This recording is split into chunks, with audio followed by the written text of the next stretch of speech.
What's up guys, it's Rogue2 here and welcome back to yet another amazing video in the channel. So for today I got a deck that I've actually been testing out and been having quite a lot of fun with. I feel like it's a very good anti-meta deck. It has a lot of factors about it that are just really hard to counter, and I thought it would be a lot of fun to bring it to you guys on the channel. So without any further ado, let's go straight into this deck profile. So starting off with the monsters here, we have Triple S Force Rapper. She is the heart and soul of the deck. You want to be seeing her in your hand as often as possible, and I've made the deck so that is, the highest chance of seeing her. So if you don't know what she does, you can banish an S-Force monster from your hand. She returns herself to your hand and then specials a S-Force monster from the deck. So that is on a quick effect as well. So if she does get hit with the Veiler, you can always do it during your opponent's turn. So really versatile card and a really good card. For the next S-Force monster, we are playing triple of S-Force Gravitino.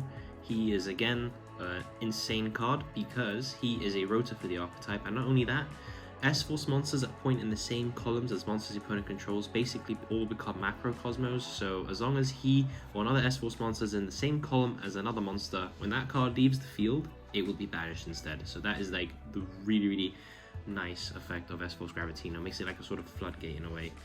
And yeah, I'd play him at 3. For the last 3 of here, we have triple of the S-Force Edge Razor. If you don't know what he does, on summon, normal or special, he will basically summon another guy out your hand. And he also has the really good extra effect that none of your opponent's monsters can be used for link 3 or higher material, so I feel like that is also a really nice effect.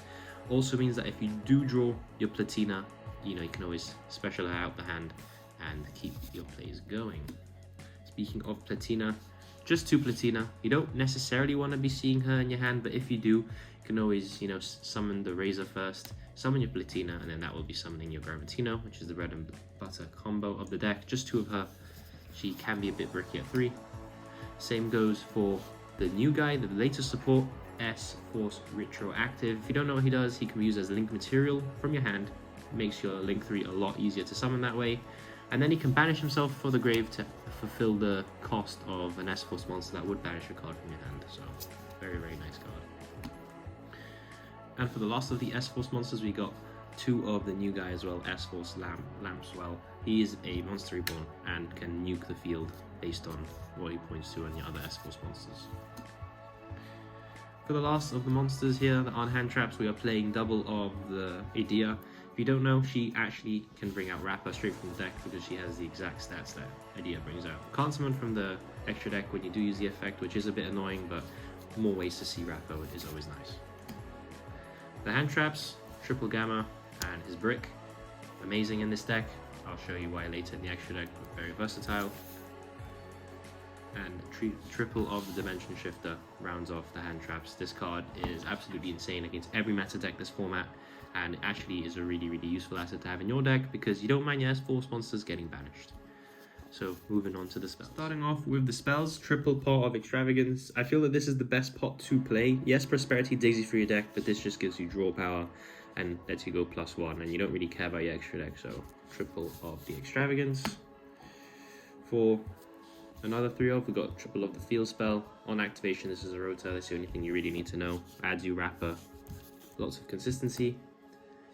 Double of the S4 Showdown. This card's really good at 2. I don't think you should play it at 3. It is a hard once per turn. It does have the ability to basically recur you stuff from the grave or special summon your S-Force monsters. And the Rapper is a quick effect, so you special it during your opponent's turn, and then you can use the Rapper effect as well. So helps you get the advantage. One of, we've got the 1 Rotor, such as you the Rapper, and the 1 Terraforming, such as you Field spell, which then such as Rapper. So that's what I'm playing. For the traps, it's very simple.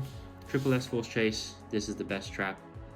Probably one of the best support pieces the deck got. Bounces cards equal to the number of S-Force monsters you control, and they do spam the board quite easily, so it's usually 2 or 3.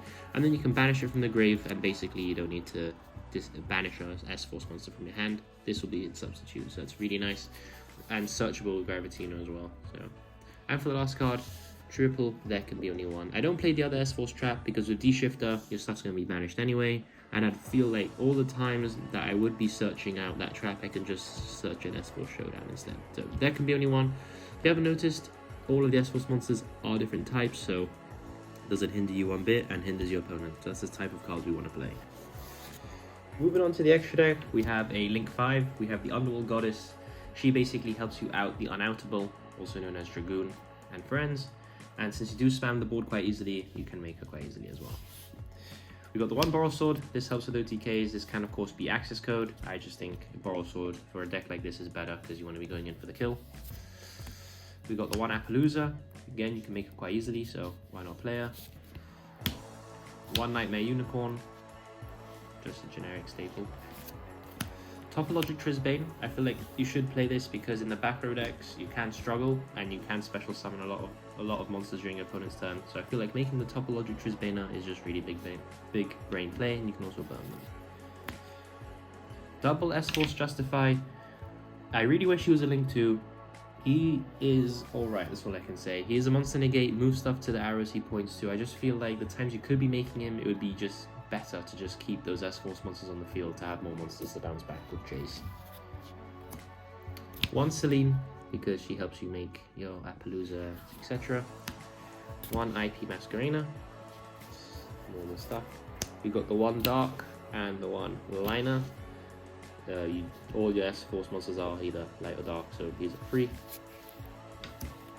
You have the one Cyprium Lambda. This card is clutch because you gamma them, you make Lambda, you do your normal Gravitino play, and then you can search yourself a gamma again during the end phase because Gravitino is a psychic, so that is really useful.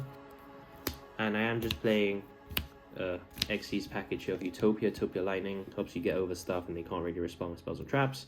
And then number 16, Volcasaurus, or number 61, sorry, Volcasaurus, which just pops stuff and does burn. You can always cut these if you feel like and play a third of the S-Force monster and an access code or whatever you feel like playing, but I just feel like these are very generic.